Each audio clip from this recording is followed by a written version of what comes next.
Got to hit him, knew he could actually take him down in time. And obviously the Prey versus Reckless will be the last one today, because now we start going into all the quarterfinals. And it gets even funnier when we start getting not rematches, but the second time players get to play on this map. Okay. Will they play the same champion? Have they learned anything? Do they take different runes? Do they ban different things? Will Faker play Nasus for 100 CS again? Will North America get knocked out by playing Jace once more?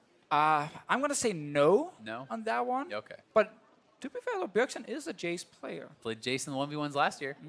Maybe. I think he's going to go back to Lucian. I could see it. I am hoping. I think there's some potential here for, there's enough mutual respect that maybe we get a mirror matchup from Faker and Bjergsen as well. Not Nasus versus Nasus, though. I'm hoping for some Zed versus Zed or Zoe versus Zoe. Maybe a little Vayne versus Vayne, Lee Sin versus Lee Sin. All of those are acceptable. I agree. We hope for some mirror matches between these two guys. This is going to be pretty exciting, but obviously the next matchup needs no introduction. It is Faker and Bjergsen, two of the very best players in League of Legends. Really, Faker, the most famous player in League of Legends. Bjergsen, the most famous in North America. It's fair to say. Counts for something as well. Yeah, it does count for something. I like how you got to take what you find a way right there to put them next to each other. I love that. You just add NA at the end for Bjergsen, and then it fits in. I mean, just like for you, you're the best Danish caster named Martin. In League of Legends. In League of Legends. There we go. There's probably some other guy somewhere. Yeah, probably somewhere. Same name. You don't want to get too general. No, don't want to get an ego here. So we just focus on the League of Legends part. Both players setting up at the moment. And again, mirror match? I'm not sure. I don't know. But earlier, we did get to talk to Bjergsen. He shared a little bit of his insight on the 1v1 prep. A big part is the preparation, actually, of the games, understanding what champions are strong, what champions beat which champions, what champions do you want to ban. I think that was a big part of why I won the first year. And then I got destroyed in the second year in the first round because I thought Jace was really strong. Then I came up against Clearlove and he just destroyed me on Varus. So I think preparation is a big part.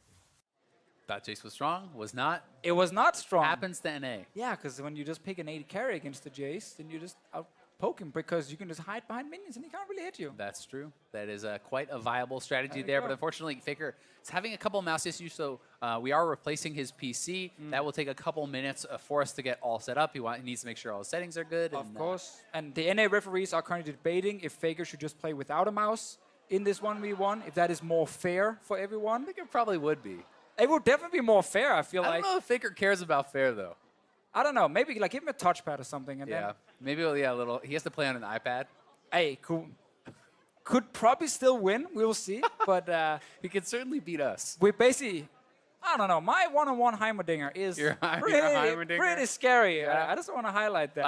I've been hearing some things. The problem is the jungler kills me. Things, the jungler kills me. Yeah, but there's no jungler in 1v1s. Therefore, I will be fine. How do you ever lose lane if it's not the jungler's fault? There you go. I don't think I've ever lost lane without a jungler killing me. Yeah, me either. The only problem is who do you blame if you then do lose the 1v1? I normally blame Vedius. Vedius? Distracts me. Yeah. Constantly thinking about him. Can't focus on the game. There you go. Vedius on the mind. I'll won't delve any further on that one. Faker right now, what's on his mind is obviously how annoying the mouse is and how he needs to fix it. But apart from that, again, Nasus yesterday from him. Bjergsen played Syndra. Quite like the Syndra as well, I think. Yeah. It is actually fine in these 1v1s. I think it worked out quite well. I will say that I think some of the 80 carries have the potential to actually outlast Syndra if you are itemizing a bit more defensively, I think. If you do pick up something like a Null, a Talisman, get a little bit of MR, itemize defensively, grab more defensive runes. If the Syndra cannot burst you out, I do think there's a potential to actually outlast his mana pool, life steal back up, and start up things like that. And we also have to talk about, for Faker, his history in 1v1s, right? He agreed to the Anivia mirror matchup with Froggen 2 years ago, lost that. He agrees to the Yasuo 1v1 against Mata, lost that. So he's been a guy who likes to have a lot of fun with the 1v1s, not necessarily as concerned about winning it, more of putting on a good show.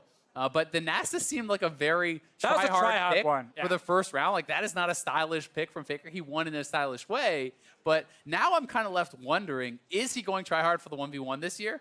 I mean, the only thing I will say is I just saw on his screen he was practicing, and it was Syndra he used. So if he wants to take that Syndra here and actually use that to beat Bjergsen, even though it's a mirror match, it can still be very try-hard in the way you're playing it, obviously. Can you pick up each other's balls from Syndra versus Syndra? Because on Draven versus Draven, you can catch each other's axes. Ooh. Potentially. I don't actually know. I don't know how that works either. I don't play a lot of Syndra versus Syndra. Yeah, I have not. Personally. I have not done it much myself either. But again, could be something. I obviously, with the Anivia versus Anivia one, I remember how he actually did outplay Froggen for most of it. Got Froggen in his passive twice, I believe, but then Froggen just won on the all-in at the end, where, if I remember correctly, Faker was actually winning on CS, but he took the all-in anyway, lost it, and sadly for him, he got knocked out. Yeah, Froggen did pretty well with the mind games, I would say. A lot of mind games. When he played in the 1v1, he got Forced some Asmo to remakes. agree to no masteries, no runes, zillion last hit to 100 1v1. Then he got Faker to agree somehow to the Anivia 1v1. And then I believe it was double if he played against next, where there was those remakes. Yeah, and with the snowball. he got knocked out, if I remember correctly, because his double was in the final against Bjergsen. Yeah, I think Bjergsen so. won and was the champion that year, and obviously last year Uzi was the champion. This one here. Two of the favorites, I will say, in this 1v1 tournament, but then we also just have to look at the other, matchups we're going to have here in the quarterfinals. Uzi is there, the big favorite to take the whole thing, and Prey as well as a guy we have to also look at, because again, these 80 carries tend to be very strong in 1v1s. Yeah, and whoever wins between Faker and Bjergsen would be them playing the winner of Jisoo and Mako. Jisoo obviously taking down Power of Evil yesterday, and Mako beating Frozen. And then Uzi is going to be going up against BRTT on the other side of the bracket, and they will be playing the winner of Prey versus Reckless, as has just now been decided. So definitely some very big names in the bracket left, and a lot of 80 carries still kind of hanging around here. Some mid laners here as well. But again, also a lot of 80 carries chosen, of course, to represent the teams, but we will get into the pick and ban phase between the guys. And I mean, already from the bans, you might be able to see if it is going to be a mirror matchup, if they're just spelling out something. They got 6 letters at the moment to use. Yeah, I'm pretty interested. So far, leaving it down to the last second. So it is going to be Zoe. So we already know we're not getting a Zoe versus Zoe matchup. I like the Nasus ban right there from Bjergsen. Don't want to see that again from Faker's Faker. laughing. Oh, yeah, he knows, he knows. That is a fan service ban right there. No one wants to see the No one wants to see the 100 CS Yeah. Nasus. No. We Get want that out of there. We want to see fights. Azia's been banned a lot in this 1v1 tournament as well. See, what we really need to do is a quick rule adjustment and increase the number of bans so that there's only like Zed, Yasuo, and Vayne. We have to wait through the entire pick and ban phase, and we're just like, all right. On the 132nd ban, Zerkot, interesting. Very, very nice. I like the Lucian ban as well, even though I actually would love to see Lucian being played in this. He's just so strong in the 1v1. Talia being hovered. Okay, there's the Syndra hawk. Faker. Are we going to get a mirror here? He's obviously not going to take Talia in this 1v1. Like, Bjergsen did take Syndra yesterday, and the players are kind of laughing. Chatting wow, up. It is okay, a he Talia. takes Wow. it. So That's Bjergsen surprising. talked about preparation. One thing I'm looking at with this is the amount of pushing power Talia has. If you can actually shove in your opponent, it is very hard to CS under turret. He may not be planning on actually taking a fight. If there is no flash on Faker, you don't actually allow him to hit his scatter of the week, you don't actually allow him to close the gap, you could just make this into a farm fest. Okay, yeah. I mean, it makes a lot of sense what you're saying. It might be exactly what Bjergsen is thinking right now. Faker obviously wants to fight him and try to kill him here. Syndra 1v1. Because I just don't see Talia as a like, oh yeah, Talia is what I want to kill this Syndra in a 1v1. Like, you're not trying to get near the Syndra most of the time. Well, unless you can land the knockback into some crazy burst, but once again, You'd have to then dodge the scatter of the week and a lot of Everything. abilities, so... this might just be a push Talia, as you highlighted. Surprising, for me at least. Definitely not one of the mid laners I expected to see. No, not in at all. this. I thought, again, like we're looking at things like Syndra, even Orianna can be used. We saw that from Power of Evil. No, Talia it is. But some of the atypical stuff has really been successful in 1v1s. You know, Grasp of the Undying Caitlyn last year and things like this. If you can actually theory craft something to really take down your opponents, it is going to be exhaust barrier for Bjergsen. The only difference being the heal, obviously, for Faker instead of that exhaust. And both players selecting Airy, so we'll have to wait to find out what those secondary runes will be. I mean, we have to have Mana Flow banned in here. We can see on both guys, which is not a big surprise. Scorch, most likely as well. And then it's just all about what they want. Is it Absolute Focus in there as an option? So Faker actually taking as his secondary Legend Alacrity and Last Stand. So that is actually pretty surprising. So Legendary Alacrity is actually the attack speed. Yeah. So that's a lot about the pushing. I think he may be trying to contest that. And extra damage when you are low HP from Last Stand, so maybe trying to pull off some sort of surprising burst. Like if you save your ultimate till you're low HP, you could get a bit of extra damage there. Also, if you're baiting out, with your barrier, so when you're on low HP, you use the barrier to just stay alive for a little bit longer, and you deal extra damage at that time. So that's very interesting. Like the Alacrity one, typically is where you get kills and assists, and you obviously get more and more attack speed the further you go into the game, but it does give you some base attack speed at the start. Yeah. That is clearly what he's valuing here to try and push this Taliyah back. And especially the Last Stand is something that you just don't even see. Even as far as solo queue on SR, that's not something I really see people picking whatsoever. For Bjergsen, it is going to be more standard, will be the Resolve secondary tree. He's going to be playing Mirror Shell and Second Wind, so that is the flat MR as well as the regen. And it does simply look like Bjergsen is going to play the pushing game. He's going to try to win here on CS, shove in your opponent, and like it's very hard to last hit these minions properly. If they've taken any damage, they'll just die in one shot. Yeah, so you don't want to hit that caster minion before the towers hit it, because you need to just last hit it right after. It's not like on Summoner's Rift where you gotta hit the caster minion once, then the tower shot hits, and then you last hit. Faker just messed that up and actually lost the CS.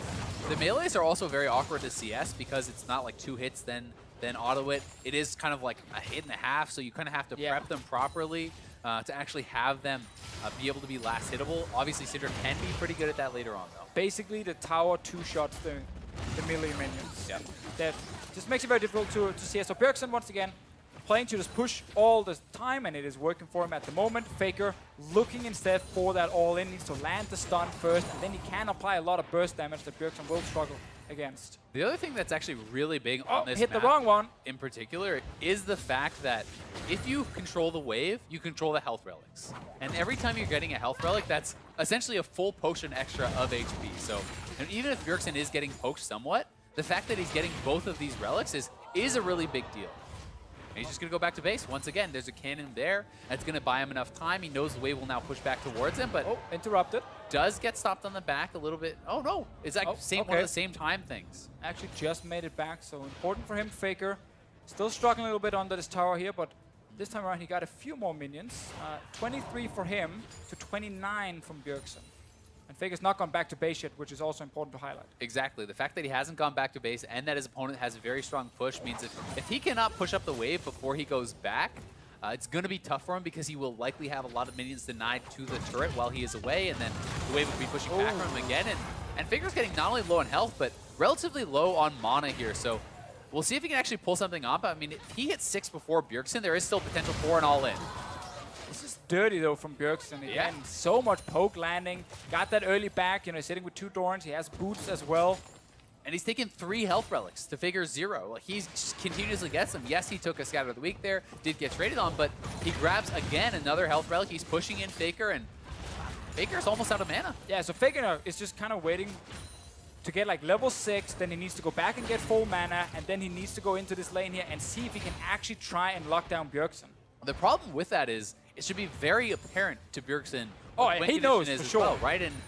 And when you're in a situation like that, if I'm Bjergsen, I push out this wave, I base again, I buy defensive items. Oh, stop the recall. You buy something like a Ruby Crystal, you buy Magic Resist. As long as you cannot get one shot, you already have enough pushing power just from a couple Doran's Rings in your base damage. He's kind of outthought Faker a little bit here, it feels like. All right, so we got 50 CS hit right there from Bjergsen's side. Faker very low, no mana. Can't really fight against the Taliyah at the moment. Just tries to last it under this turret. The minions will not really help him here because they start hitting the casters.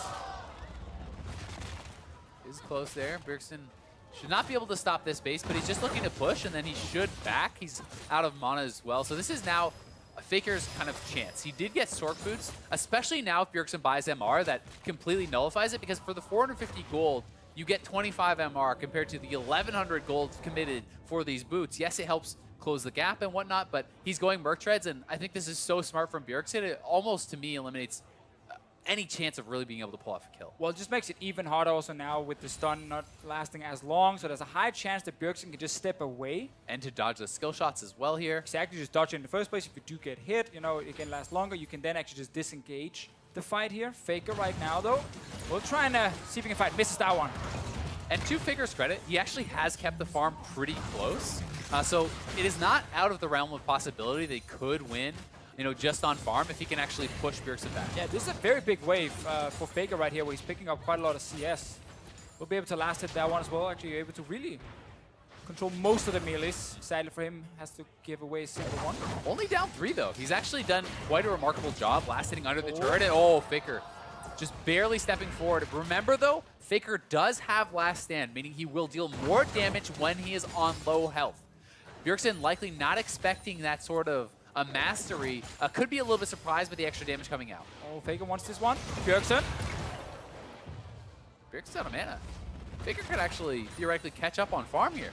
Oh, he will try. Let's see if he can stop the recall as well. There we go. Stop this one. Didn't get the last one because Bjergsen just made it back in time. Faker, yeah, while he's a bit low on HP, does have both summoners available. Bjergsen's exhaust here. Obviously needs to be in range to use it when Faker is actually going for the all-in. Faker is much more focused on just healing himself and staying alive. Misses the stun.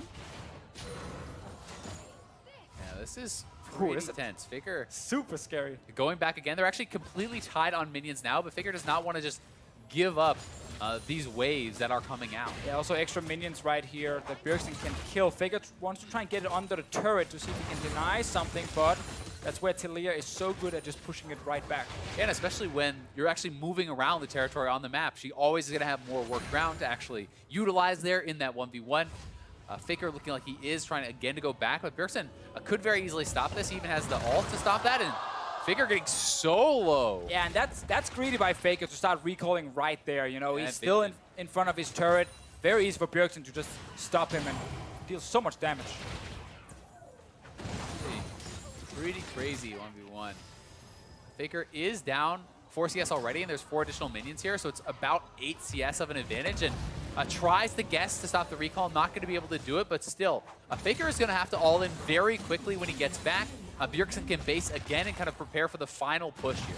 Bjergsen needs 2 more waves to win this one. 91 CS what he's sitting on, goes back to base once again.